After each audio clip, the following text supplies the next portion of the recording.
Hola muchachos, espero que se encuentren muy bien. El objetivo de este video es que podamos hablar de un tema que realmente me parece muy interesante, que me gusta bastante, en el cual he tenido bastante experiencia, pues si quiero nombrar algunas cosas que pienso yo son muy relevantes. Es el tema que tiene que ver con la adolescencia. Hablamos de adolescencia desde esta perspectiva a partir de los 12 años, ¿cierto? Hasta los 20 años aproximadamente. ¿Sí? Entre los 11 a los 20 años aproximadamente. Podríamos decir que desde esos 11 años empieza lo que conocemos como la pubertad, la preadolescencia, ¿cierto? Y de ahí en adelante, pues como la misma adolescencia, cómo ha ido cambiando, cómo va avanzando, digamos que independientemente de que sea un periodo de alrededor de 9 años, según nos lo está planteando Papalia, independientemente de que sea alrededor de 9 años, pues creo yo que como lo hablábamos en la anterior etapa, en niñez media, no es lo mismo en este caso un adolescente de 11 años que un adolescente de 20 años. Digamos que los cambios son significativos, la maduración a todo nivel es significativa, es muy diferente. La manera como asume esta etapa a los 11 es muy diferente a como la asume a los 20 años. Entonces vamos a hablar un poquito de eso. Entonces, en estos videos sobre este tema quiero nombrar tres cosas, digámoslo así, que son muy relevantes. Quiero trabajarlo desde la perspectiva de lo que nos propone Papalia y lo que ustedes leyeron de esos capítulos, desde como venimos trabajando los demás temas, desde la dimensión física, desde la dimensión cognitiva y desde la dimensión psicosocial. Además de eso, quiero mostrarles pues como una especie de mapa conceptual, donde en algún momento, por allá cuando estaba trabajando en el área metropolitana, tuve la oportunidad pues de hacer una presentación. Es un mapa que trata de resumir pues un poco y de incluir un poco pues otros asuntos relacionados con el tema de la adolescencia. Entonces quiero pues como mostrárselos, que ustedes lo conozcan y pues socializárselos.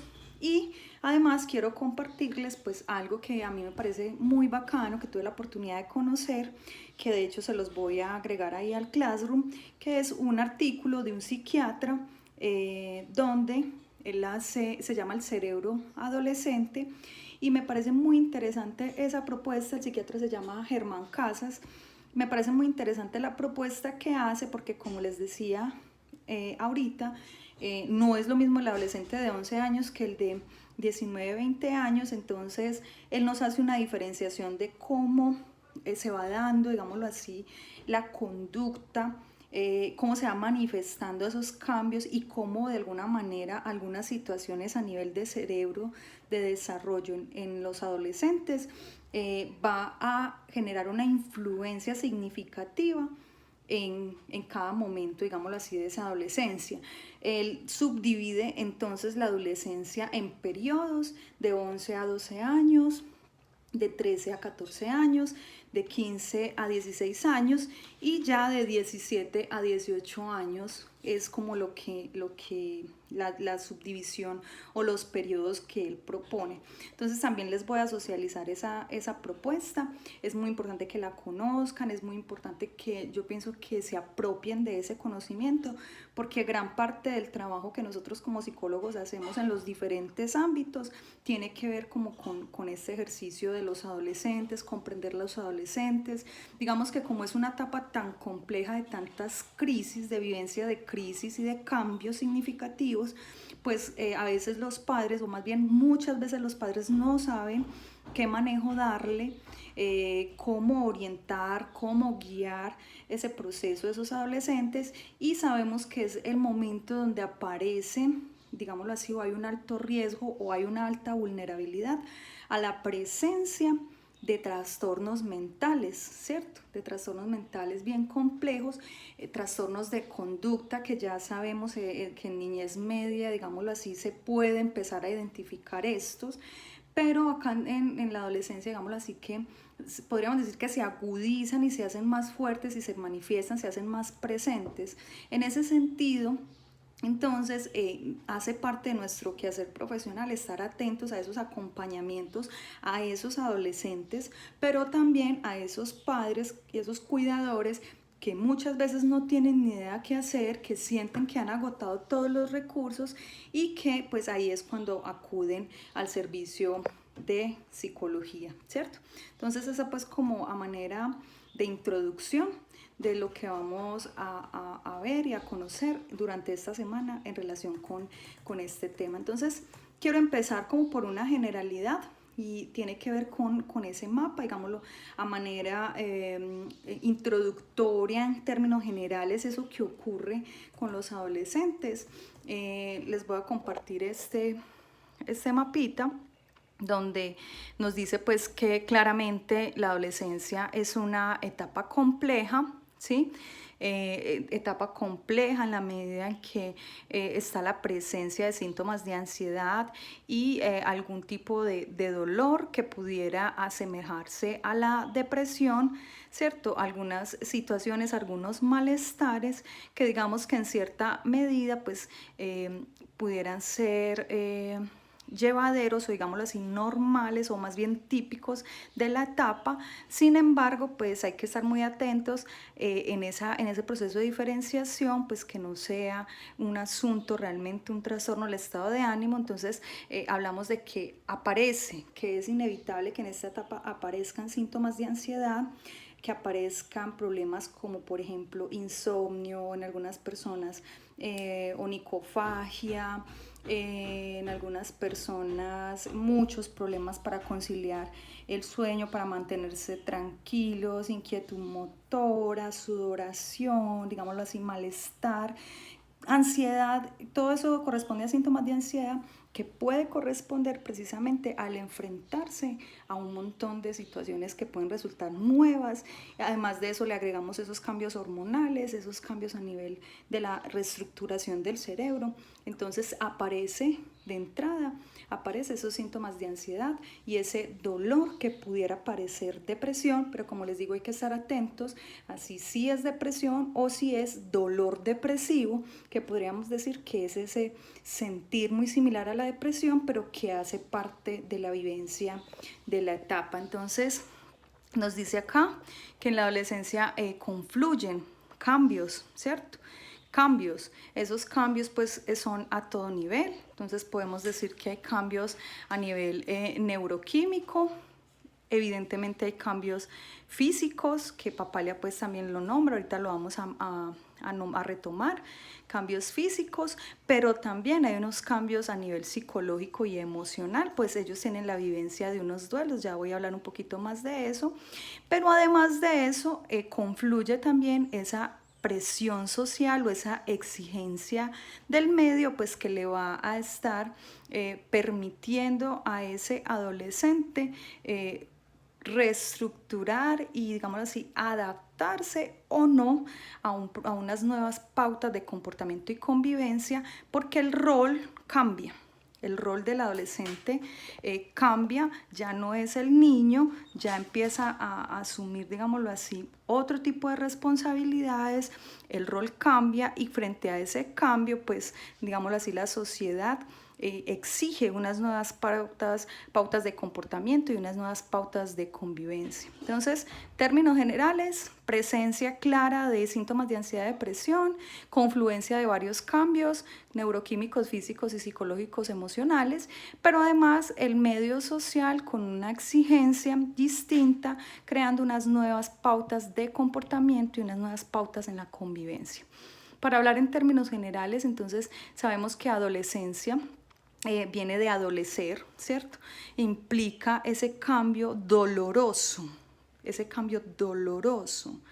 de esa niñez a esa, digámoslo así, una transición a unos roles un poco más adultos, ¿sí? Donde ellos están en un punto medio que puede resultar angustiante, donde ya no son niños, pero tampoco son adultos. Entonces muchas veces ellos se sienten bastante abrumados por ese asunto, porque dicen, qué pereza, se aburren en todas partes, se cansan en todas partes, yo no quiero esto, qué maluco esto, qué pereza, usted sí molesta, usted sí echa cantaleta, todo eso. Y, por ejemplo, van a una fiesta y entonces en la fiesta son aburridos porque no son niños, entonces están los primitos, están los otros niños y ya les aburre y les cansa esa manera de jugar o de socializar, pero tampoco pueden ser hacer cosas de adultos ni se sienten bien compartiendo con los adultos porque pues obviamente hablan de otras cosas, muchas de esas reuniones de adultos son fumando, son tomando licor y pues siguen siendo menores de edad, entonces pues no, muchas ocasiones o por lo menos las familias típicas no lo permiten. Entonces ellos se sienten mal, no quieren estar, pero sí quieren estar, pero que qué bueno la familia. Entonces hay como una necesidad de estar, de querer realizar un montón de cosas como las han aprendido, pero empiezan a encontrarse con que ya no las disfrutan, que ya no les encuentran el mismo sentido, que no se sienten bien. Entonces ellos son muy extraños porque, digámoslo así, un sentimiento por excelencia en la adolescencia es la ambivalencia. Entonces ellos no quieren estar ni aquí ni allí. No quieren estar con la familia, pero tampoco se quieren quedar en la casa encerrados. No quieren ver una película, ni la otra, pero tampoco quieren hacer una actividad diferente, física o alguna otra actividad. Frente a la comida, ¿no? Yo no quiero eso tan maluco, pero si no le dan comida, entonces me vas a dejar morir de hambre y que no sé qué. Bueno, entonces una ambivalencia. Acuérdense que la ambivalencia es esa confrontación entre situaciones que puedan resultar contradictorias, donde uno no sabe qué quiere, donde uno no lo tiene claro, ellos no lo tienen claro, simplemente se sienten muy mal, en muchas ocasiones sienten mucho malestar, no saben cómo manejarlo, no saben cómo tramitarlo y a veces las familias mucho menos, ¿cierto? Entonces es una etapa donde ellos empiezan, que lo conocemos como una etapa de rebeldía, pero más que eso es una etapa donde a nivel, digamos así, de desarrollo han evolucionado tanto que comprenden la realidad y empiezan a ver la realidad desde una perspectiva muy distinta. Entonces ellos ya son más críticos, su pensamiento es muy diferente, es más abstracto, es más formal, digámoslo así, no siguen las reglas a cabalidad, no van a hacer exactamente lo que les digan y como los digan, lo cuestionan, ¿por qué? ¿Por qué me pones esto? ¿Porque eso para qué sirve?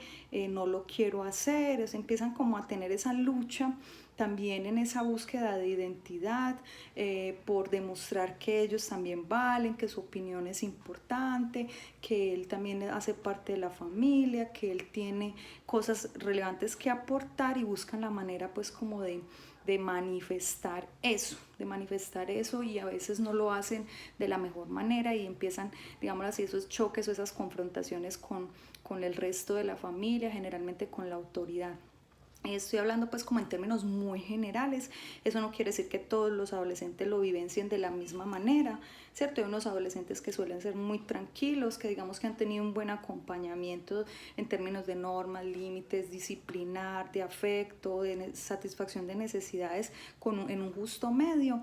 Que de pronto ya en la adolescencia ya ellos le dan un manejo distinto, van a tener momentos de como esos altibajos, esas ambivalencias, pero digamos lo que van a ser más llevaderas y más funcionales, pero podríamos decir que en la mayoría de los adolescentes esto no es tan fácil, esto no es tan sencillo y en muchas ocasiones pues no pasa simplemente de un comentario, de una mala cara, de un tirar la puerta duro, no pasa de ahí. Y pues los padres toman el control de la situación y le dan un manejo a esa etapa, pero hay otros en los que los padres no tienen ni idea qué hacer o simplemente no están, donde los adolescentes allí, como se dice coloquialmente, cogen ventaja, ¿cierto? Los padres pierden el control o no tienen ningún tipo de control sobre la situación y ya el adolescente es cuando sale y termina pues haciendo un montón de cosas que pues pueden representar un peligro y un daño para sí mismos y para otras personas. Entonces, volviendo a este cuadro, hay unos cambios neuroquímicos que quiero nombrar acá, pues vuelve a aparecer esa poda sináptica que veíamos a los 5 o 6 años, en la adolescencia vuelve y aparece ese fenómeno, aparece pues la apoptosis, que es la muerte de algunas neuronas con la misma intención de reacomodar o reestructurar el cerebro. Hay una producción, pues digámoslo así, distinta, más activa, si se quiere, de muchos neurotransmisores. Todo el tiempo estamos produciendo neurotransmisores, lógicamente, ¿cierto? Pero digámoslo así, que esos neurotransmisores van a tener unas producciones elevadas en algunos casos o bajas en otros, que van a generar esos cambios, digámoslo así, y esas transformaciones a nivel cognitivo, a nivel cerebral, que van a tener un impacto significativo en el proceso de desarrollo. A nivel físico, ahorita pues voy a puntualizar con lo que nos dice Papalia sobre esos cambios físicos, pues que lógicamente son muy evidentes, todos los atravesamos, y que eso influye significativamente, toda esa parte hormonal tiene una influencia en nosotros. Y pues saben que cuerpo, la parte física, la parte cognitiva y la parte psicosocial pues hacen parte de una unidad. Así los estudiemos por aparte, lo hemos dicho desde el primer día, todos confluyen y todos tienen que ver con todos. Aquí quiero nombrarles algo que me parece muy interesante. Les puedo facilitar algún tipo de documento, los invito a que revisen sobre esto. Esta perspectiva incluso es un poco desde el psicoanálisis. Hablan de los duelos, ¿cierto? Nos hablan de los duelos que experimenta el adolescente.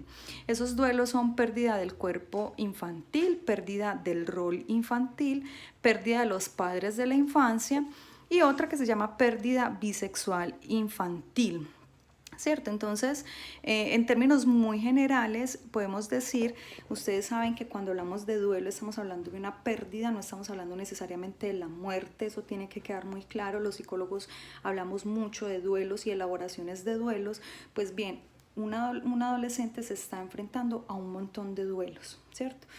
¿Por qué? Porque está vivenciando cambios, y en la medida que vivencia cambios pierde unas cosas y gana otras. ¿Sí? Pierde unas cosas y gana otras. Entonces acá nos dice pérdida del cuerpo infantil.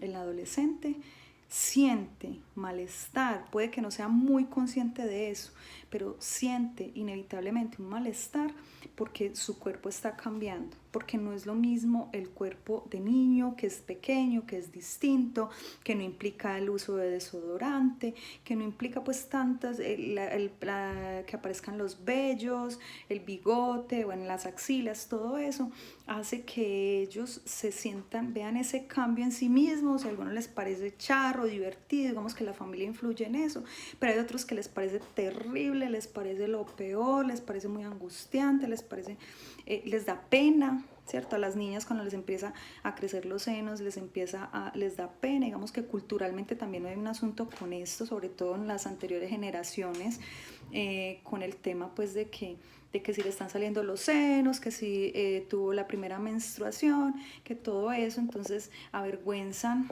a las niñas y les hacen sentir pues como pena porque están teniendo esos cambios, y también porque socialmente se piensa que la niña que está teniendo esos cambios físicos pues ya, digamos así, se está preparando para la vivencia de la parte sexual activa, de la vida sexual activa, que ya podría ser mamá. Entonces todo eso pues tiene como unas implicaciones también, digamos así, culturales y sociales, que vale la pena que las piensen, ¿cierto?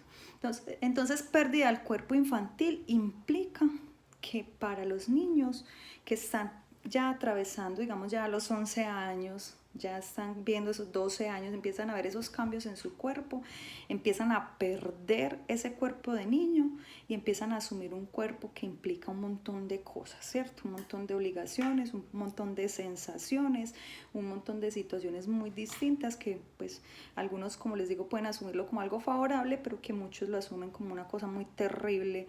Y además que en general podemos decir que a los seres humanos nos cuesta mucho adaptarnos al cambio.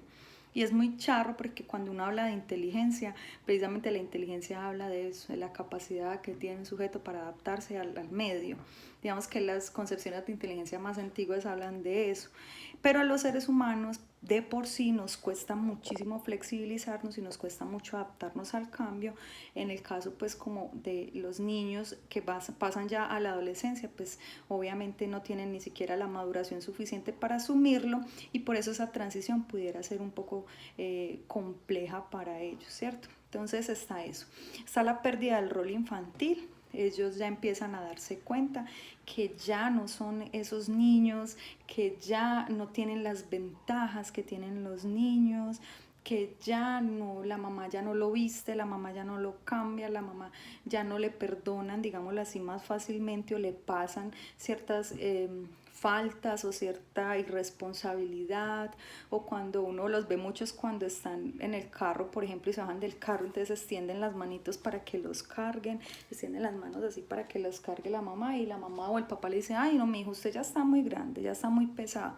Entonces ya empieza con eso las responsabilidades de que tienda la cama, de que debes ayudar en la casa, de pues que lo ideal sería que desde la niñez empezara a implementar eso, ¿cierto? Pero en la adolescencia digamos que es mucho más marcado. Entonces no, ya usted está muy grande, organice el cuarto, organice el closet, dele una barrita a la casa, una trapeadita, lave los platos, ya empieza con unas responsabilidades diferentes. Pues obviamente ya no va a ser que la mamá lo vista cuando lo cogió el día. Todas esas ventajas o esos pucheros que digamos que se admiten más fácilmente en la niñez, en la adolescencia ya los jóvenes, ya los adolescentes ya empiezan a sentir como ese cambio, porque su rol infantil se pierde y empiezan a asumir un rol social y familiar muy distinto, ¿cierto? Con muchas más responsabilidades seguramente. Pérdida de los padres de la infancia es el otro duelo que menciono acá. Ese duelo entonces habla de que obviamente el papá de la infancia, el más de la niñez, pues el más pendiente, más cariñoso, más afectuoso, más de leerle un cuento, de darle las buenas noches, de consentir un poco más, ¿cierto? Digamos que eso es lo que generalmente pasa. El padre de la adolescencia ya es diferente, ya es más estricto, ya es más riguroso, ya es más, digámoslo así, se para más pues en la raya, pone más límites, por lo que les decía ahorita, porque ya el adolescente asume otras responsabilidades y también asume otras actitudes. Entonces ese papá también se pone mucho más rígido, esa mamá se pone mucho más rígida, y pierden esos papás de la infancia. Y también pasa una cosa que yo siempre la he llamado como proceso de desidealización.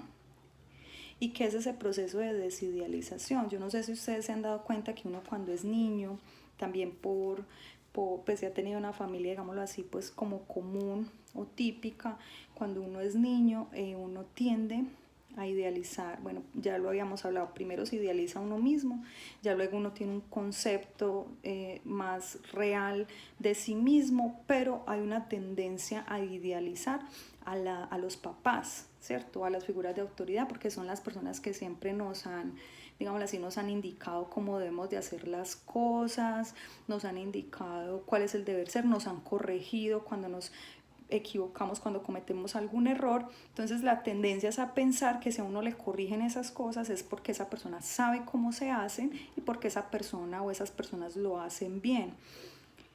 Lo que quiere decir eso, que uno idealiza y cree que los papás son perfectos, que esos cuidadores son perfectos, que esos adultos saben cómo se hacen las cosas, tienen el control y el manejo de la situación, digámoslo así, en una situación típica. ¿Qué pasa en esta etapa a partir de los 11 años? Yo lo nombro como el proceso de desidealización, es decir, cae ese ideal, ya el niño empieza a abrir, digámoslo pues así, los ojos, gracias a ese desarrollo, como les decía ahorita, cognitivo y a todo nivel, y empieza a darse cuenta de la realidad de las cosas y empieza a entender pues que los papás también cometen errores, empieza a darse cuenta que lo que mamá hace muchas veces no puede que no sea lo correcto, que lo que papá hace muchas veces puede que no sea lo correcto, que no lo debería hacer, ¿cierto? Que no está en el marco de la norma, que no está en el marco de lo que ellos le han exigido, como por ejemplo las mentiras. Empiezan a darse cuenta de que los papás dicen mentiras, pero no lo ven con la inocencia de la niñez, sino lo ven ya desde una postura más crítica, donde van y reprochan a esos padres por esos errores que tienen, pero ese reproche no es más que una manera de manifestar esa inconformidad por esa incoherencia que a veces se identifican en los papás, o simplemente mostrar un malestar que sienten porque creían que esa mamá o ese papá eran perfectos, y darse cuenta de que no son perfectos, que no hay ningún ser humano perfecto y que ellos también se equivocan. Es un proceso complejo, es duro, es como cuando uno se enamora, que al principio en la etapa del enamoramiento uno está convencido de que el otro es lo que usted estaba buscando, que es, mejor dicho, el amor de la vida, que es el ser humano más maravilloso de la existencia, que, mejor dicho, usted dónde estaba, que yo llevaba tanto tiempo buscándolo y no llegaba, no aparecía, bueno, todas esas cosas, y uno pues va pasando el tiempo, está bajo la influencia de la serotonina, está bajo la influencia de la dopamina, está bajo la influencia de muchos neuroquímicos, entonces usted ve todo lindo, perfecto y maravilloso, pero cuando pasa el efecto de esto, ya empieza usted como a reaccionar y a decir, ay, ¿cómo así?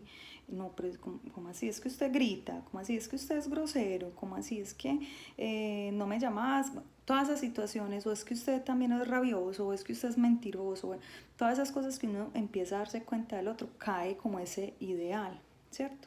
Cae ese ideal. Entonces yo trato de asemejo esas dos experiencias como lo que pasa en esa transición.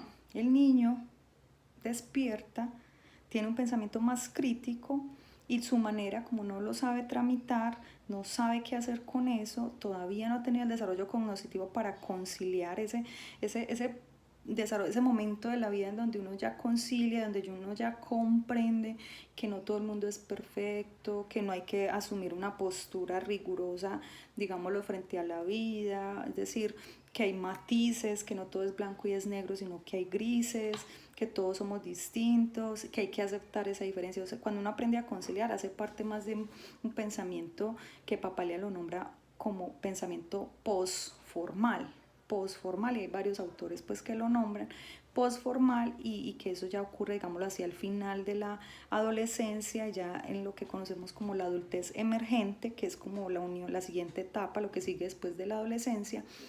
Y ese pensamiento formal pues obviamente implica un proceso de maduración y de aprendizaje que un niño, un jovencito de 11 12 años no tiene, que se demora, ¿cierto? Entonces por el momento ellos seguramente llevan sus emociones al límite, a los extremos, como les digo, y encontrarse con que esos papás no son lo que ellos creían, no son tan perfectos como ellos pensaban, implica también un proceso de duelo. Y aquí nos habla también de la pérdida de la bisexualidad infantil, que no es más pues que empezar como a buscar esa identidad sexual. Cuando se habla de bisexualidad no se está hablando pues de un tema de orientación sexual como tal, sino de que cuando se es niño hay una, digamos así, un afecto, inicialmente es por las personas del mismo sexo, y un rechazo, lo hemos hablado, a personas a otros niños de otro sexo, del sexo contrario. Entonces digámoslo así, cuando ya van pasando por esta etapa, ya esa vinculación con pares del mismo sexo o de otro sexo va tomando una connotación distinta. Entonces se pierde, digámoslo así, esa función desde la identificación un poco con el mismo sexo, y empieza a aparecer el interés por el sexo contrario, bueno, un sexo en específico, pero como objeto sexual, y empieza a vivenciarse pues otro tipo de manera de ver, de relacionarse con los demás en ese proceso de búsqueda de identidad sexual, ¿cierto? Entonces, eso pues podemos decir que en términos generales hace referencia a esta primera parte. Es importante que lo revisen, que lo piensen, son muchas cosas. Esto es una versión, digamos así, resumida de esos asuntos y esos cambios a los que los adolescentes se enfrentan.